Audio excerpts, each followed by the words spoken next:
আপনার যদি share market থেকে ইনকাম হয় আর আপনি যদি সেটা এড়িয়ে যান, ইনকাম ট্যাক্স ফাইল না করে সেটাকে না দেখান, আপনার কাছে ইনকাম ট্যাক্স নোটিশ আসাটা সময়ের অপেক্ষা। অলরেডি 1,44,000 মানুষের কাছে ইনকাম ট্যাক্স নোটিশ এসে গেছে, যেখানে ক্লেম করা হয়েছে যে তারা তাদের ইনকাম শেয়ার মার্কেট থেকে শো করছে না। আজকে আমরা ইনকাম ট্যাক্সে তাদের কি ট্যাক্স রেট আছে সেটা জানবো এই 50 সেকেন্ডে। যদি আপনার লং টার্ম ক্যাপিটাল গেন হয়, লং টার্ম ক্যাপিটাল গেন মানে যেখানে আপনি আপনার শেয়ার বা মিউচুয়াল ফান্ড 12 মাসের বেশি হোল্ড করছেন, সেক্ষেত্রে আপনার ট্যাক্স রেট হচ্ছে 12.5%, কিন্তু 1,25,000 টাকা অবধি কোনো ট্যাক্স লাগে না। যদি আপনার 1.5 লাখ টাকা ইনকাম হয়, সেক্ষেত্রে আপনার 25,000 টাকার ওপর 12.5% ট্যাক্স লাগবে। যদি আপনার লস হয়, সেক্ষেত্রে আপনার লসটা আপনি 8 বছর ক্যারি ফরওয়ার্ড করতে পারবেন, কিন্তু লং টার্ম ক্যাপিটাল গেন হলে সেটার সাথেই সেট অফ করতে পারবেন।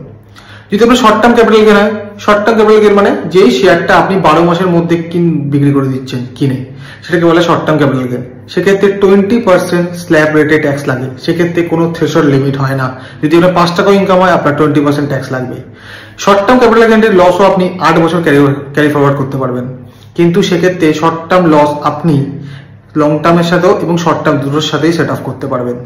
এছাড়া আপনার যদি ইন্টারডে প্রফিট হয়, সেক্ষেত্রে মানে যেদিনকার শেয়ারটা কিনছেন সেদিনকারই বিক্রি করে দিচ্ছেন বা তারপরের দিন বিক্রি করছেন, that's called intraday profit. Interday যদি প্রফিট হয়, সেক্ষেত্রে সেটাকে বলা হয় স্পেকুলেটিভ বিজনেস ইনকাম। সেক্ষেত্রে আপনার যে ইনকাম ট্যাক্সের স্ল্যাব আছে, সেই স্ল্যাব অনুযায়ী আপনার ইনকাম ট্যাক্স দিতে হবে। Is called business income.